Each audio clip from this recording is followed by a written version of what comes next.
Brought to you by... Hey, friends.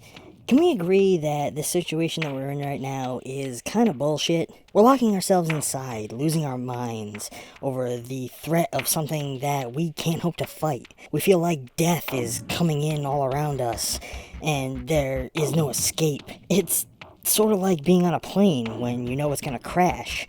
Everyone around you is screaming and yelling, "We're going down! We're going down!" And all you really want to do is grab that person next to you and fuck.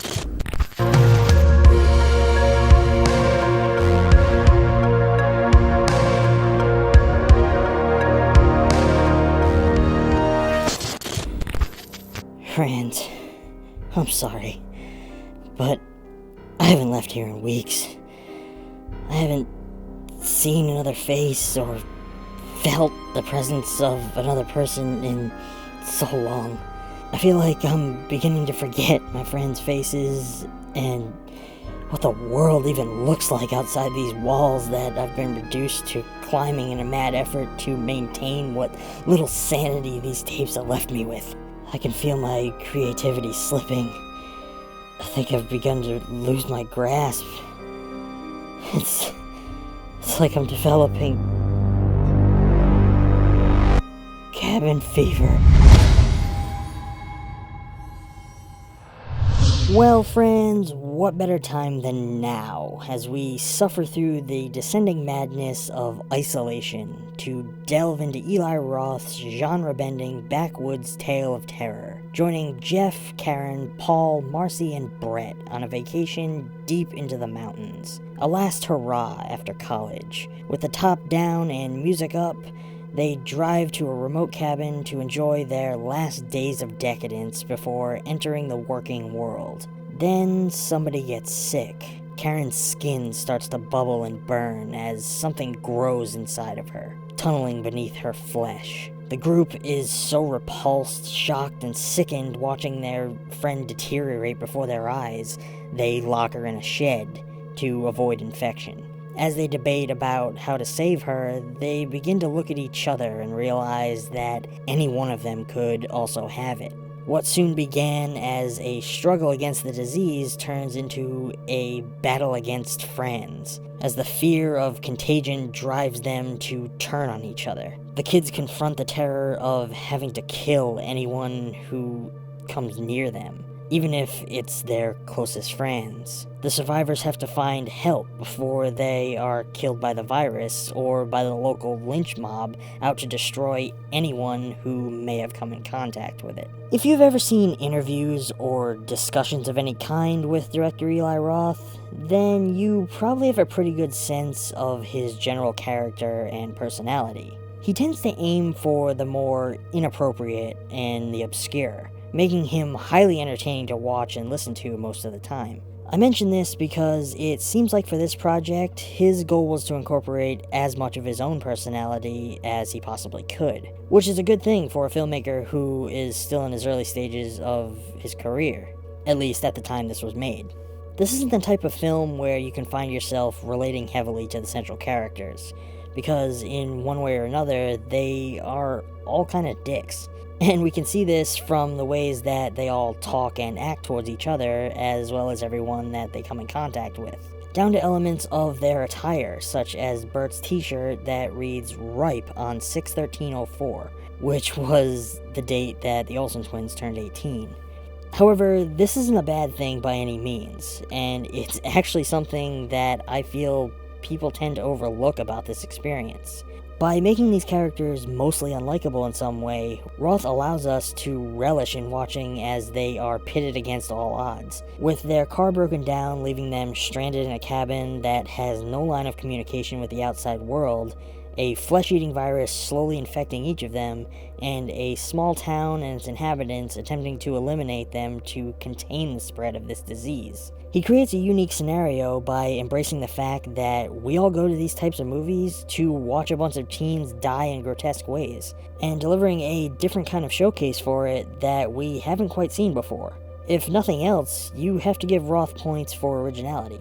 The most well-known face to grace the film at the time of its release was actor Ryder Strong, who most will recognize from his co-starring role as Shawn Hunter in Boy Meets World. It's likely to me that he took this part in the hopes of distancing himself from the legacy of that character, and building up a new name for himself in a genre far from his boyish roots. Others like Jordana Ladd have since gone on to hold very prominent careers, and Roth himself even makes dueling cameos here, about a minute apart from each other, as the smiling bald guy in Paul's Campfire Tale, and the rando backwoods skater punks Grimm, who just so happens to stumble upon their bonfire. With its ominous camera work and highly comical tones, this film showcases a heavy influence from The Evil Dead, which in my opinion is displayed prominently through its gruesomely well-executed gore and practical effects, highlighting cringeworthy moments throughout an otherwise standard cabin-in-the-woods format.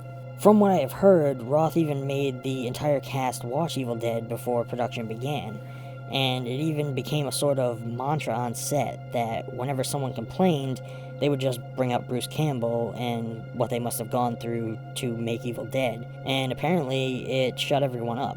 There are a ton of easy-to-spot visual references beyond just the Evil Dead scattered throughout this film, to things like Army of Darkness, Texas Chainsaw Massacre, and let's not forget that Night of the Living Dead style finale. From the behind the scenes of this production, Roth himself even states that one of his biggest inspirations for this film was an actual experience that he had while working on a horse farm when he was 19. Apparently he contracted some sort of infectious disease on his face that caused him to scratch and shave away chunks of his skin. Now, this is a film that gets a lot of criticism for some of the more wacky turns that it takes throughout its structure. Roth makes a lot of unique choices throughout this film that, for me, sort of ramp up its intensity as the plot progresses, and things begin to slip further and further out of the kid's control. There are many moments that, upon first viewing, may not seem to make all that much logical sense, but that feed into the bizarre, illogical, and unpredictable nature of this situation. For example, when Paul and Marcy engage in their plane crash sympathy fuck, Roth makes the conscious choice to hard cut between their bodily writhing to Karen rotting out in the shed. It's an extremely off-putting moment that I feel is highly warranted, standing as a reminder that Paul, our lead protagonist mind you, is fucking this broad while the woman he has been in love with for years is rotting to death only a few yards away. Roth is presenting us with these ridiculous character choices that show you just how messed up people can be in the throes of an extreme and unpredictable situation, and then reminding you how fucked up it really is through his edits. There are some elements later on, like when Paul sees the man in the bunny costume, that can clearly be chalked up to the virus causing him to hallucinate in his weakened state, which makes me wonder if some of the more obnoxious moments in the film, like Dennis's karate display, were meant to be viewed through the same perspective. What's to say that Bert wasn't imagining the whole incident? Maybe in reality, he staggered over to sit next to Dennis, and as we saw in the opening moments, Dennis bites. I mean, we do see through the vagrant that when people tell you to stay put and not to come near, that the virus kind of puts you in a fog and you continue to constantly seek help. I don't know, maybe I'm overthinking it. Maybe the fever has gotten to me. Why else would I be looking at the other films in this franchise?